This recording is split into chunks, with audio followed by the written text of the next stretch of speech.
Welcome student, स्वागत है आप सबों का इस यूट्यूब चैनल जूनियर गाइड पे। तो आज हम लोग देखेंगे क्लास 8 का मैथ JCRT बुक का एक्सरसाइज 11.3। ठीक है, इससे पहले हम लोग इसका 11.1 11.2 देख चुके थे। ठीक है, तो इसको हम लोग देखते हैं। इसका पहला क्वेश्चन जो दिया है वो सत्य और असत्य लिखना है। तो इसको लिखने से पहले हम लोग इस चैप्टर में क्या क्या पढ़ना है उसके बारे में कुछ कॉन्सेप्ट ले लेते हैं। ठीक है, तो कॉन्सेप्ट से आपका जो सारा चैप्टर है बहुत अच्छी तरीके से बनेगा। ठीक है, तो चलिए हम लोग कॉन्सेप्ट को शुरू करते हैं। कॉन्सेप्ट को शुरू करने से पहले बता दूं, अगर यदि आप हमारे चैनल पर नए आए हैं तो हमारे चैनल के लाल बटन को दबा के सब्सक्राइब करें और बेल आइकन को दबा दें ताकि आने वाला नोटिफिकेशन आपको मिलता है। तो चलिए देखते हैं। तो इसमें सबसे पहले हम लोग को जो जानना है वो क्या है कि स्पेशल जो पैरेललोग्राम होता है, मतलब कुछ विशेष समांतर चतुर्भुज, ठीक है, उसी को कहते हैं स्पेशल। तो उसमें से एक है समचतुर्भुज, जिसको क्या कहते हैं, रोम्बस कहते हैं ना, समचतुर्भुज यानी कि रोम्बस। तो इसका कुछ हम विशेषता लिख दिए यहाँ पे, आप लोग देख सकते हैं। क्या है कि समचतुर्भुज की चारों भुजाएं बराबर लंबाई की होती है, यानी कि ये जो चतुर्भुज आपको दिख रहा है ये समचतुर्भुज है। ठीक है, इसका चारों भुजाएं जो होता है क्या होता है, लंबाई जो होता है बिल्कुल बराबर होता है। समझ रहे बात को, मतलब ये साइड और ये साइड बराबर होता है। और एक चीज इसमें और गुण होता है, क्या होता है कि समचतुर्भुज के विकर्ण एक दूसरे के लंब समद्वि भाजित होता है। मतलब इसका जो विकर्ण होगा ना, ये वाला विकर्ण, ये वाला बिल्कुल सब लंब होगा। लंब मतलब एक कोण जो होगा वो 90 डिग्री का होगा, यानी कि सारा कोण जो होगा 90 डिग्री का होगा। और यही चतुर्भुज जो कहलाता है उसको क्या कहते हैं, समचतुर्भुज कहते हैं, यानी कि रोम्बस कहते हैं। और एक चीज आपको यहाँ पे ध्यान दिए होंगे, क्या कि स्पेशल जो पैरेललोग्राम है, मतलब ये समांतर चतुर्भुज, यानी कि जितना हम लोग पढ़ रहे हैं ये सब समांतर चतुर्भुज है। समझ रहे बात को, तो ये समांतर चतुर्भुज के अंदर में ही आता है। ठीक है, इसका ठीक है। और इससे पहले हम लोग देख चुके थे, ठीक है, कि जो होता है समलंब होता है और समांतर चतुर्भुज होता है। और एक उसमें हम लोग को पतंग छूटा हुआ था, ठीक है, वो भी अभी यहाँ क्लियर कर लेंगे हम लोग। तो ये चीज़ हो गया। उसके बाद आपका आ जाता है आयत। दूसरा क्या है, आयत। आयत क्या होता है, जिसको कहते हैं रेक्टेंगल। ठीक है, तो आयत क्या होता है, एक समांतर चतुर्भुज जिसका प्रत्येक कोण समकोण होता है, आयत कहलाता है। समकोण का मतलब 90 डिग्री।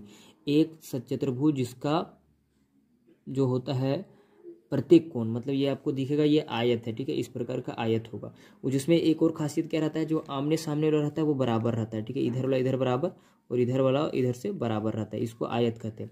और साथ साथ में क्या होता है कि इसका जो कोना होता है ये वाला, इसका एक कोना जो होता है वो 90 डिग्री का होता है। ठीक है, इसको कहते हैं, ये क्या कहलाता है आपका, आयत कहलाता है। और आयत में एक गुण होता है वो समझना है कि आयत के विकर्ण बराबर लंबाई के होते हैं। आयत का जो विकर्ण होता है, ये विकर्ण आपको दिखाई दे रहा है, ये दोनों जो है वो बराबर लंबाई के होते हैं। ठीक है, तो ये विकर्ण जो होता है बराबर लंबाई के होते हैं, ये बात क्लियर है। उसके बाद एक चीज और आपको इसमें पढ़ना है, उसके बाद आता है आपका वर्ग, जिसको कहते हैं स्क्वायर। आयत जैसा ही होता है ये भी वर्ग। ठीक है, मतलब आयत जैसा क्या कि सामने और सामने वाला भुजा जो है इसका बराबर है ना, ये भी बराबर और ये भी बराबर।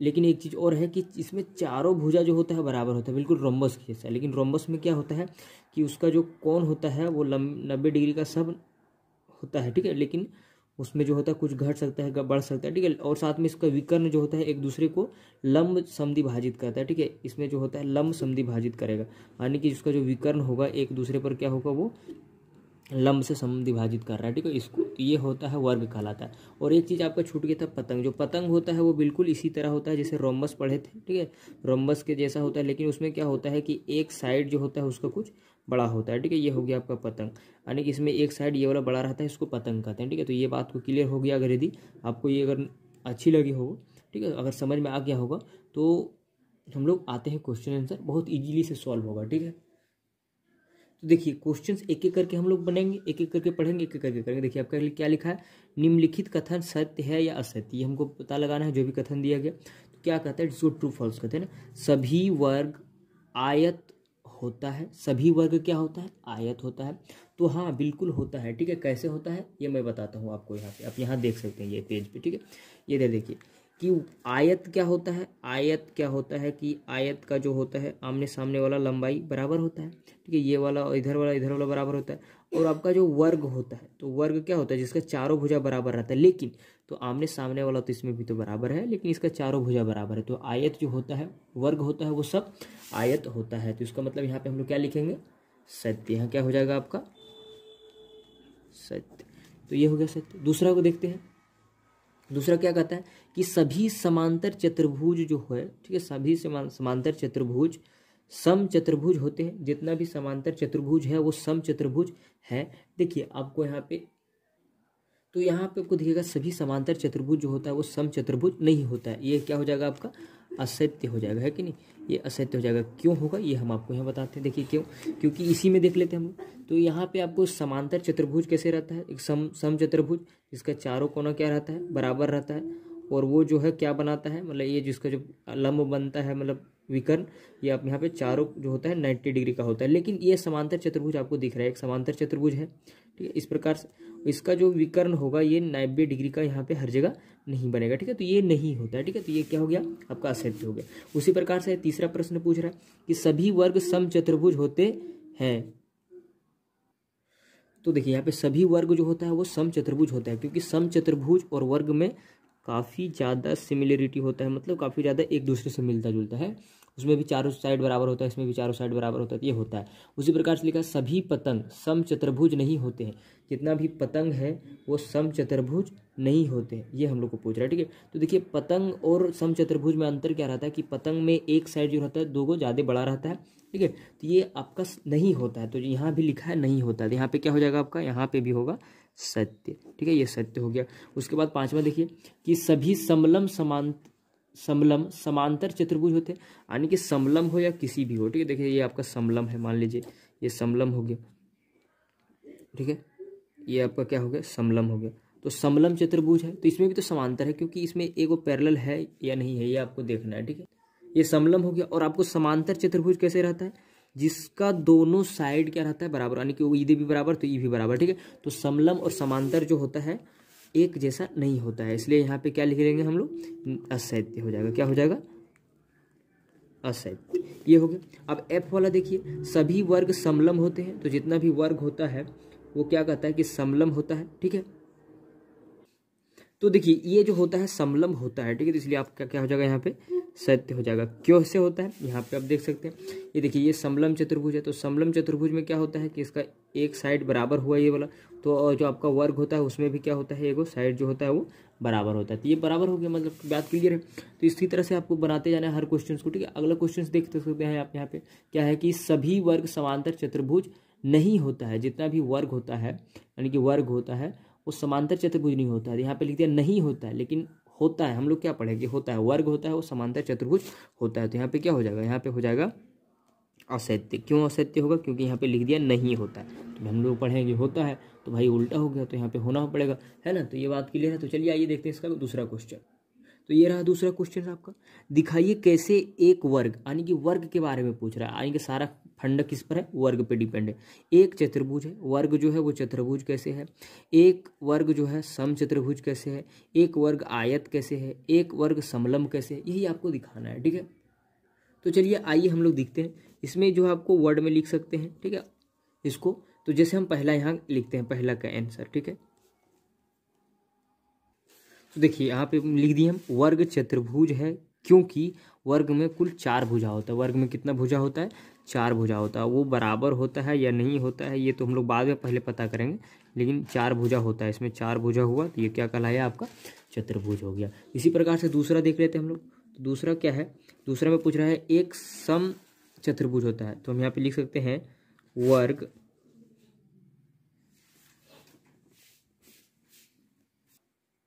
तो यहाँ पे हम लिख दिए चतुर्भुज होता है क्योंकि सभी भुजा बराबर होता है, जैसे सम चतुर्भुज में होता है, ठीक है। यानी कि सम चतुर्भुज में कैसे होता है, जैसे सम चतुर्भुज में होता है वैसे ही इसमें भी होता है, ठीक है। वर्ग में भी क्या होता है, सब भुजा जो होता है वो बराबर होता है, ठीक है। तो ये भी कहलाता है, ठीक है, सम चतुर्भुज भी कहलाता है। और दूसरा तीसरा क्या है आपका, आयत कहलाता है। आयत क्यों कहलाता है, हमें आप लिख सकते हैं वर्ग आयत कहलाता है क्योंकि वर्ग आयत कहलाता है क्योंकि सम्मुख भुजाएं बराबर होता है, ठीक है। जैसे वर्ग है ये मान लीजिए, इसका सम्मुख भुजाएं बराबर होता है, आयत में भी जैसे बिल्कुल होता है वैसे ही इसमें भी होता है। और 4 नंबर में पूछ रहा है कि एक समलंब होता है, तो ये भी आप यहाँ पे दिखा सकते हैं 4 नंबर का, ठीक है, कि वर्ग समलंब होता है क्योंकि एक समांतर भुजा होता है। ठीक है, इसमें क्या होता है कि समांतर भुजा, एक नहीं यहाँ पे आपका दो होता है, इसमें दो समांतर भुजा होता है जैसे कि उसमें होता है। ठीक है, तो ये आपका लिखने वाला चीज़ था, आप इसको दिखा सकते थे। ठीक है, लिख के भी, तो ये हो गया क्लियर। तो चलिए आइए देखते हैं इसका अगला प्रश्न, क्वेश्चन नंबर 3। तो ये रहा क्वेश्चन 3, क्या कहता है, क्या आप इन चतुर्भुजों का नाम बता सकते हैं जिसका विकर्ण। अब यहाँ पे चतुर्भुज का विकर्ण पे डिपेंड कर रहा है सारा क्वेश्चन बनाएंगे। ठीक है, जिसका विकर्ण एक दूसरे को समद्वि भाजित करता है, जिसका विकर्ण एक दूसरे को लंब समद्वि भाजित करता है, जिसका विकर्ण बराबर होता है ना। तो यहाँ पे बात क्लियर है। ठीक है, तो विकर्ण बराबर होता है या फिर क्या होता है, तो इसको हमको बताना है। तो एक दूसरे को समद्वि भाजित करता है। ठीक है, यानी कि उसका विकर्ण समद्वि भाजित कर, एक दूसरे का जो विकर्ण समद्वि भाजित करता है वो आपका एक होता है क्या, आयत। आयत का जो विकर्ण होता है वो समद्वि भाजित करता है, और साथ में समांतर चतुर्भुज आप बोल सकते हैं। तो समांतर चतुर्भुज में आयत आपका आ जाता है। ठीक है, तो यहाँ पे आप नाम लिख दिए, तो लिख दिए थे। ठीक है, एक चीज भी लिख सकते थे इसमें, ये चीज होता है एक दूसरे को लंब समद्वि भाजित करता है। ठीक है, जिसका लंब समद्वि भाजित करता है, तो लंब किसका समद्वि भाजित करता है, वर्ग का। ठीक है, इसका वर्ग का, और एक सम चतुर्भुज का भी करता है। ठीक है, तो आप लिख सकते हैं सम चतुर्भुज। ठीक है, ये दोनों का करता है। उसके बाद कहता है कि किसका विकर्ण जो होता है वो बराबर रहता है। तो बराबर विकर्ण किसका रहता है, आयत का विकर्ण बराबर रहता है। ठीक है, तो ये हो गया आपका आंसर। ठीक है, बात क्लियर हो गया, इस प्रकार से बना लिया। तो आइए हम लोग इसका एक और प्रश्न देख लेते हैं। तो ये रहा क्वेश्चन नंबर 4। आकृति में ABCD एक वर्ग है, आपको ये जो दिख रहा है फिगर एक वर्ग है, तो x का मान ज्ञात कीजिए। x का मान ज्ञात करना है। तो जब वर्ग है, मैं लिखते हैं इसका सॉल्यूशन कैसे बनाएंगे, चूंकि वर्ग है ना, क्या वर्ग है, तो वर्ग है ABCD वर्ग है, यहाँ पे आप लिख सकते हैं ABCD वर्ग है। अब वर्ग होता है तो उसका जो सभी होता है जो विकर्ण, ठीक है, वो आपस में क्या होता है 90 डिग्री का कोण बनाता है ना। यहाँ पे प्रतिच्छेद जो करेगा वो 90 डिग्री का बनाता है, जैसे उसमें बनाता है। ठीक है, और ये लंब संधि भाजित करता है ना, तो लंब संधि भाजित करता है, तो इसका मतलब लिख सकते हैं हम लोग यहाँ पे। इसलिए क्या हो जाएगा, यहाँ पे आप लिख दीजिए ऐसे DO बराबर OC। ठीक है, ये वाला लाइन और ये वाला लाइन क्या होगा, बराबर होगा। जब बराबर होगा तो DO आपका दिया है कितना, 2x - 3, और बराबर के इधर दिया है x + 1। तो यहाँ पे आपको दिखेगा कि 2x - 3, और इस x को इधर ले आएंगे तो इसको माइनस हो जाएगा, इधर क्या बच गया, केवल 1 बच गया। तो आपका यहाँ 2x, इसको लिख दीजिए -x, और बराबर 1 है, और इस 2 को उधर कर देंगे तो 3 को इधर कर देंगे तो क्या हो जाएगा +3। अब 2x में से 1x घट जाएगा तो x बराबर ये जुड़ जाएगा तो 4। तो यही तो हम लोग को निकालना था, x बराबर 4, और यही हो गया क्या आपका आंसर। तो इस प्रकार से हम लोग क्या इस पूरे चैप्टर को देख लें। ठीक है, तो अगर यदि वीडियो आप लोग को अच्छी लगी हो तो लाइक करें, और चैनल पर नए आए हैं तो सब्सक्राइब करें। फिर हम लोग मिलते हैं अगले वीडियो में। Bye bye, take care.